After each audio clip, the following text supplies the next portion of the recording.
Ayyaanniif araarri Waaqayyoo bakka jirtan hundumaatti isiniif haa ta'u. An Tolasaa Guutamaati. Yeroo kana mata duree riqicha ardiif samii wal quunnamsiisu jedhu irratti dubbii sagalee Waaqayyoo walii wajjin ilaalla. Sana dura Waaqayyoo dubbii kana akka nuuf ibsuuf in kadhata gabaabaa godhanna.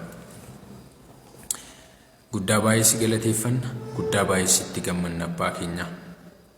Yeroo eebbifamaa akkasii waan nu laatteef maqaa Gooftaa Yesuusiin galanni siif haa ta'u. Yaa Abbaa, saatii kana fuuldura keetti argamuu keenyatti gammachuu guddaa qabna. Sababni isaa sirraa barachuuf waan dhiyaanneef. Atis immoo ijoollee kee barsiisuuf gaafa hundumaayyuu qophiidha. Fedhii guddaas qabda. Kana hundumaa ni amanna. Kanaaf saatii kana maqaa Gooftaa Yesuusiin akka nu barsiiftuuf jaalala kee nuuf haa ta'u. Warri sirraa baratan gaafa hundumaayyuu hin eebbifamu. Yaa Abbaa, si gaafanna dubbiin kee firdiif akka nu qopheessine, garuu jireenya bara baraaf akka nu qopheessuuf nu gargaari. Maqaa Gooftaa Yesuusiin ameen. Mata dureen keenya riqicha ardii fi samii wal quunnamsiisu kan jedhu walii wajjin ilaalla. Mee utuun waa'ee mata duree kanaa isiniif hin kaasiin wanti sammuu keessanitti dhufu maali? Mee maal yaaddu? Waa'ee yaabbannoo yookiin riqicha samii fi lafa wal quunnamsiisu kanaa. Wangeela keenya seera uumamaa boqonnaa 28 lakkoofsa 12 irraa kan jiru nan dubbisaa akkas jedha. Inni achitti abju'atee yaabbannoo hundeen isaa lafa dhaabatee fiixeen isaa bantii Waaqaa bira ga'u tokko hin arge.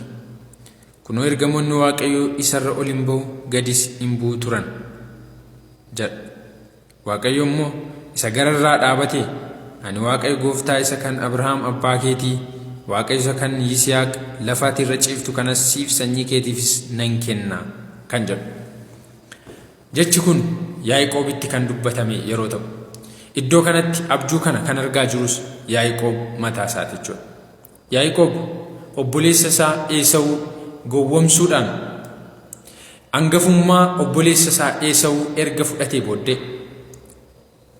Esaawuun gaabbii guddaa keessa waan galeef amma hangafummaa isaa deebi'ee argachuu akka hin dandeenye waan hubateef obboleessa isaa kana ajjeesuudhaaf murtii gaafanni murteeffatu Yisihaaqii fi Ribqaan akka Yaaqoob obboleessa isaa kana jalaa gara mana eessuma isaatti akka inni baqatu fala qopheessaniif ture. Sana booddee Yaaqoob karaa isaa erga eegalee booddee, karaa saatii dheeraa erga deeme booddee, erga itti hilkanaayetii bakka tokkotti goree hin ciisee jedha wangeelli. Sana booddee dhagaa tokko boraafatee gaafa inni ciisu abjuu guddaa ta'e tokkotu isatti mul'ate. Innis maalinni yaabbannoo fiixeen isaa samaayii kan tuquu fi lafa kan tuqu jechuudha. Lafarraa ka'ee samaayii kan tuqu. Garuu wanti nama ajaa'ibu yaabbannoon kun fiixeen isaa lafaa fi Waaqa tuquu qofa osoo hin taane ergamoonni Waaqayyoo irra gadi bu'anii irra ol ba'u ture jedha. Sanarra darbeeti kan Yaaqoob Waaqayyoon arge. Sanarra darbeeti kan Yaaqoob jecha Waaqayyoos dhaga'e. Garuu yeroo gabaabduu qabnu kana keessatti yaabbannoon kun maalinni kan jedhu walii wajjin akka nuti ilaallu kanan barbaadu. Dhugaa dubbachuuf taanaan Isaayaas boqonnaa 59 keessa deemnee yoo ilaalle haala dhalli namaa keessatti kufee iddoo sanatti gabaabsee nutti hima. Isaayaas boqonnaa 59 walii wajjiniin yoo dubbifanne akkas jedha. Lakkoofsa 1 fi 2. Kunoo harki Waaqayyoo gabaabbatee isin fayyisuu hin dadhabne, gurri isaas duudee iyya keessan dhaga'uu hin dadhabne. Yakki keessan isinii fi Waaqayyoo keessan gidduu goree gargar isin ittisee, akka isiniif hin dhageenyettis sababii cubbuu keessaniitiif Waaqayyo fuula isaa isinirraa hin deebise jedha. Kun oduu gaddisiisaadha. Sababni isaa Waaqayyo isin gargaaruu hin dadhabne, Waaqayyo rakkina keessan arguu hin dadhabne, Waaqayyo iyya keessan dhaga'uu hin dadhabne, garuu rakkina tokkotu jira jedha iddoon kun. Rakkinni kun maal inni? yakka keessantu isinii fi Waaqayyoon gargar ittisee jedha. Yakka keessantu Waaqayyo fuula isaa akka inni isinirraa garagalfatu godhe. Kun oduu baay'ee gaddisiisa. Cubbuun Waaqayyorraa gargar nama baasa. Kun immoo dhalli namaa jalqabuma gaafa cubbuu hojjete guutummaan guutuutti Waaqayyorraa garaagara ba'e. Sana booddee falli barbaadamutu irra jiraata. Namnii fi Waaqni walitti dhufuudhaaf, namnii fi Waaqni deebi'ee hariiroo uumuudhaaf falli argamutu irra jiraata. Waaqayyo jedheera. Abboota keenya jalqabaa lammaniin abboommii isaaniif erga kennee booddee gaafa kanarraa nyaattan du'a duutu isaaniin jedhee ture. Jechi kun waan tokko of keessaa qaba. Gaafa kanarraa nyaattan du'a duutu jechuun gaafa kanarraa nyaattan madda jireenyaa isa ta'e Waaqayyorraa adda baatu jechuudha. Namni madda jireenyaa isa ta'e Waaqayyorraa gaafa adda ba'e hin du'e jechuudha. Namni Waaqayyorraa adda baanaan du'aadha. Namni Kiristoos irraan adda baanaan du'aadha. Addaamii fi Hewaan gaafa mukicha nyaatan du'a isa nuti har'a beeknu kana hin duune. Garuu duun isaan du'an isa Waaqayyorraa adda baanii du'anidha. Sana booddee namni erga cubbuu hojjetee Waaqayyo jalqaba irratti ejjennoon inni fudhate maal inni muka jireenya kennurraa dhalli namaa akka inni hin sooranne ture. Jannatatti Waaqayyo dhayii godhe, itti haxire itti ijaare. Dhalli namaas jireenyarraa adda ba'e jechuudha. Garuu kanas ta'u Waaqayyo dhala namaarraa gonkumaa adda ba'ee itti fufuuf kaayyoo isaan ture. Wanti nama ajaa'ibu wanti haaraa ta'e Addaamii fi Hewaan gidduutti mul'ateera. Innis qullaa ta'anii rakkina gurguddaa arganii turan. Waaqayyo fala isaaniif kenne. Waaqayyoof sun garuu waan haaraa hin turre. Efesoon boqonnaa 1:4 irra yeroo laallu Waaqayyo utuu Waaqniif lafti kun hin uumamin dhala namaaf fala akka inni qopheesse. Sababni isaa Waaqayyo Waaqa waa hundumaa beekudha. Maalitti akka nuti deemnu hundumaa beeka. Dhalli namaa maalitti akka isaan deeman hundumaa beeka Waaqayyo. Akka dhalli namaa kufuuf jedhanii hundumayyuu Waaqayyo beeka. Kanaaf Waaqayyo maal qopheesse? Fala qopheessee ture. Addaamii fi Hewaan gaafa cubbuu hojjetan Waaqayyo irraa adda ba'anii garee maalii ta'anii? Garee seexanaa ta'an. Wangeela Yohaannis boqonnaa 8:34 yoo dubbifnu namni cubbuu hojjetu garbicha cubbuuti. Namni cubbuu hojjechuu isaatiin Waaqayyo jalaa ba'eeti garbummaa kan biraa jala galee jechuudha. Cubbuun immoo Waaqayyo wajjin maal nama godha? Garaagara nama kutaa jechuudha. Namni tokkoffaa namni Waaqayyo irraa adda ba'ee garee seexanaa ta'e kanaaf Waaqayyo irraa adda ba'e jechuudha. Lammaffaa cubbuu jala garbummaa cubbuu jala galee kana jechuun Waaqayyo irraa garaagara ba'e jechuudha. Kun immoo kan fala argachuu qabu. Waaqayyo garuu jalqabuma fala kan ta'u isaanitti himee ture. Innis maal? Wangeela Uumama boqonnaa 3:15 irra kan jiru. Uumama boqonnaa 3:15 irra kan jiru maal jedha? Ani sii fi dubartittii boofichaan Waaqayyo maal jedha? Ani sii fi dubartittii gidduu sanyii ishee fi sanyii kee gidduu diinummaa nan buusa kan jedhu. Inni mataa kee hin buruqsa, atis koomee isaanii iddita jedha bofaan Waaqayyo. Iddoo kanatti Waaqayyo abdii dhala namaaf kenna. Innis maal kan jedhudha? Bofaan maal jedhe? Ani sii fi dubartittii gidduu sanyii ishee fi sanyii kee gidduu diinummaa nan buusaa kan jedhu. Kun waadaa Waaqayyo dhala namaaf gale. Akkamittiin diinummaan kun waadaa ta'uu danda'a kan jedhu irratti namoonni yaada adda addaa qabu. Garuu haa ta'uyyuu malee namni gaafa cubbuu hojjete seexana wajjin garee tokko ta'e. Kanaafiyyuu namni seexana wajjin garee tokko ta'e taanaan Waaqayyo wajjin bara baraan garaagara ba'e jechuudha. Kanaafiyyuu Waaqayyo dhala namaa furuuf maal gochuu qaba? Namaa fi seexana gidduutti diinummaa uumuu qaba jechuudha. Namni fayyina kan inni argachuu danda'u yoo seexanarraa garaagara ba'e qofa. Kanaafiyyuu Waaqayyo maal jedhee? Anumatu fi kootiin diinummaa sin gidduu buusaa. Kun abdii Waaqayyo dhala namaaf kennedha. Jalqabuma jechuudha. Karaa kamiin ta'a kan jedhuuf immoo iddoo kanatti wanti nuti argannu maalidha?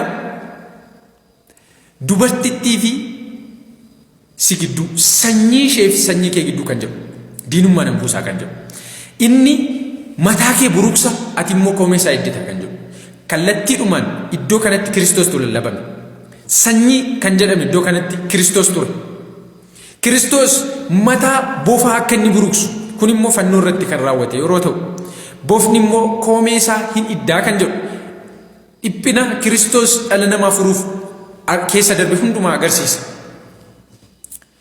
Sanyii kan jedhu kun baroota keessatti lallabamaa ture Addaamii fi Hewaan irraa kaasee jechuudha. Fakkeenyaaf Abrahaamittis lallabameera. Yaaqoobittis lallabameera. Nama hundumatti lallabamaa ture.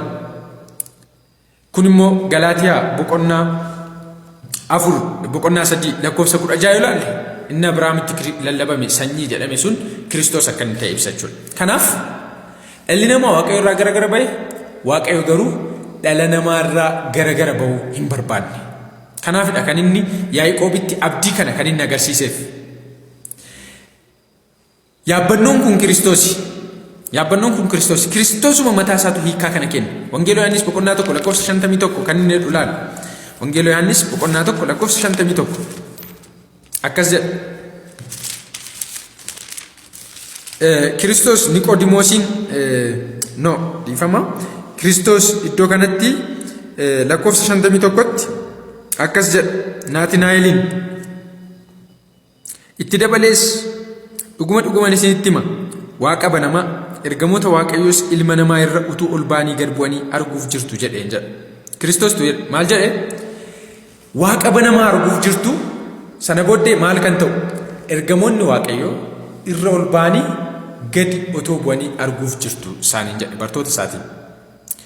Yaabbannoon Yaaqoob argee yaabbannoo Waaqaa fi lafa wal quunnamsiisu kan ergamoonni irra ol baanii gad bu'an yeroo ta'u Kiristoosis inni isa akka ta'e adda baasee hime jechuudha. Kiristoos qaama dhala namaa fi Waaqayyo walitti araarsuuf Waaqayyo jalqabuma qopheesse. Kanammoo irra deebi'een jedha Efesoon boqonnaa 1 lakkoofsa 4 irratti argan. Karaa kan biraa Ximootewoos duraa boqonnaa 2 lakkoofsa 5 irratti Waaqayyo tokkicha inni namaa fi Waaqa gidduu dhaabbatus tokkicha innis isa nama ta'e Kiristoosidha. Isa nama ta'e Kiristoos.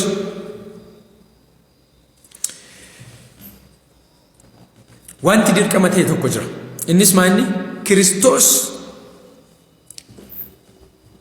Waaqa ture, ilma Waaqayyoo ture. Kiristoos nama ta'e. Kanaafiyyuu Kiristoos keessatti waan lama argina. Innis maaliif maali? Waaqummaa fi namummaadha jechuudha. Kiristoos keessatti warri kun lamaan walitti araaraman. Kan garaa gara ba'e namaa fi Waaqa.